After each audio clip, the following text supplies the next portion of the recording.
When you started your online career, did some people from your past or new people try to sabotage it when you seemed successful to them? If yes, how did you deal with them? Well, they were at first I was spending a bunch of money trying to figure out how to market online, and because I knew a lot about television advertising, but I'm selling loan and real estate products where if you sell a $300,000 house between the loan and the real estate commission, that's like $22,000. When you go from that to selling like a $30 to $50 book, you gotta sell a lot of books, and so the advertising costs the same. And when you have a real cheap product, the only way to make the numbers work is you got to sell a lot of them. But when you're selling a book that for the most part, like 90-95% men read, anytime you advertise to women, it's just a complete waste because for the most part, they're just kind of curious, but they're not going to buy anything from you. And so that's the tough thing when you're figuring out a marketing plan. Because like, what do you typically see on TV? It's like car commercials, insurance companies, attorneys, personal injury attorneys, or advertisements for soap or detergent or stuff. Like the kind of stuff that everybody needs, like food, fast food, certain types of bread or food products, grocery stores. It's like really big things that everybody needs are advertised on TV. It's of a cheap product. Or like I said, cars. The car business, there's a lot of money because it's a very expensive product, or boats for that matter.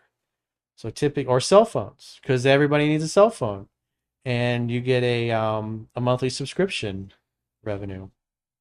Just like obviously um we have a premium members only on YouTube, on Spotify, our website, which you guys will notice in the chat or pinned to the top there. Gives away for people that really appreciate our content and all the work and the videos and the questions we answer, and obviously the fact that my books are free to read on the website. That people that really appreciate what we do, it gives them an opportunity to support the work and also get additional content and scenarios. So we appreciate you guys subscribing to our premium membership, which again, that is pinned to the top of our chat. Hey coach, my close friend started dating my ex. I found out through a common friend. I'm devastated. How do I navigate this? Well, if you truly love somebody and it's over, you want her to be happy even if it's not with you. So like for me, I got divorced when I left when I was 27, and then we were officially divorced. I think it was like it took 2 years. It was like 1999. And so I remember around 2001 I was dating my girlfriend that had the daughter, and I was just like in the early stages. And so I happened to be coming down to Fort Lauderdale to visit one of my best friends, Dr. Mike's brother, who I often talk about because he was been a I learned a lot about women from him because he was a ladies man in high school. He got all the girls he wanted. He was the most popular guy in our class, and so we were hanging out, and he says, "Hey, you want to get together with so and so," which was another one of our mutual friends. And I was like, "Yeah, I'd love to. I haven't seen him in a couple of years. That'd be great to get together." He's like, "Well, I got something to tell you first." And I was like, "What?" Well, he's dating your ex-wife, basically. I'm not going to say her name, but. And I was like, "Oh, cool. I'd love to see her. I haven't seen her in a few years." He's like, "Why would I be upset about that? It'd be fun. I love both of them." It's like, this would be great. And that'd be cool to catch up and see what they're up to. And because he didn't tell me. He'd been dating her for like a year. And so that was one of the reasons why I hadn't talked to him. Is because he was like, "Oh, Corey's going to kick my ass if he knows I'm dating his ex-wife." Because I always knew that he liked her. But I was like, I left her. I want her to be happy. I love them both. It's like, let's go hang out. What do you got? What do they want to do? And they're like, oh, let's go to Solid. They want to go to Solid Gold, which is a titty bar down in Fort Lauderdale. So this was, I probably hadn't seen her in maybe 3 years or 4 years because she had moved back to South Florida, and I was still living in Orlando. And so we showed up there. We all hugged, and my ex-wife looked great. She'd grown her hair out long. She was working out. I mean, she looked the best I'd ever seen her. And we had an absolute fucking blast. We got drunk. We all got table dances for each other. And then we went to the best place on earth, which is Denny's at like 2 a.m. It had a grilled cheese. with French fries and ketchup, pickles, probably a Coca-Cola or something. Or no, I probably had iced tea. And so that was a lot of fun. So that's how I handled it, you know. I felt guilty that to leave my wife and to break up the marriage because it's like seeing her cry and have to go through that and have to explain to my family why I'm ending the marriage was one of the worst things I ever had to do.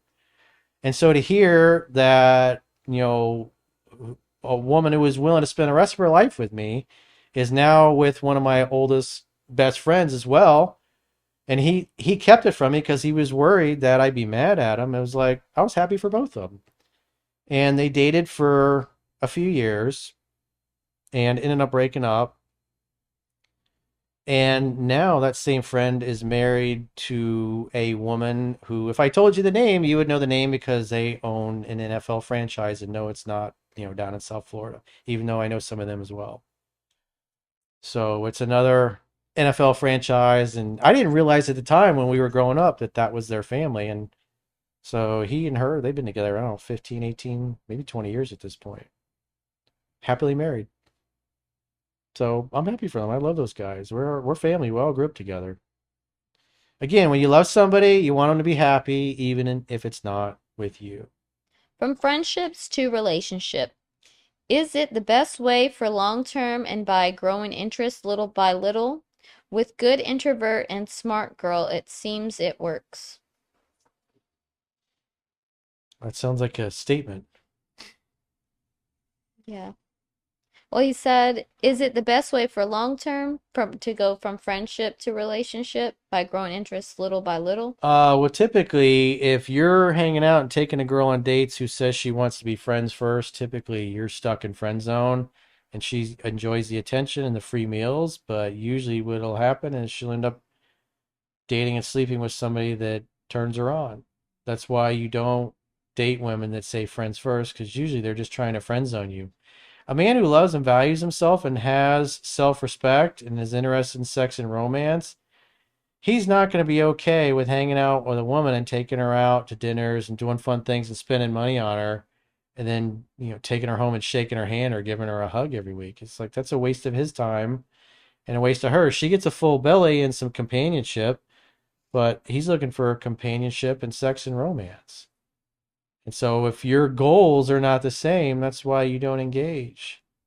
So if a girl tries to say, well, friends only, or let's be friends first, just say, well, we can be friends with benefits, but I'm never going to just be a platonic friend. If you just want to go out as friends, then I'm going to pass.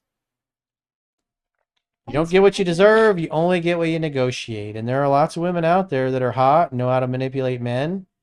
And they'll promise more later and say, oh, this is just, I need this. I want to, be friends for a while. And then when it feels right, then we can date. In the meantime, you're spending all this time and all this emotional and mental energy, and you're getting hung up on her, you're getting infatuated by her, you're imagining your future together. And when you're focused on your feelings and how much you like her, you ignore the fact that you get a peck on the cheek maybe and a hug. And that's all you get after all the time and all the money that you invest. And you end up wasting months and sometimes years of your life if you stick around and do that for too long.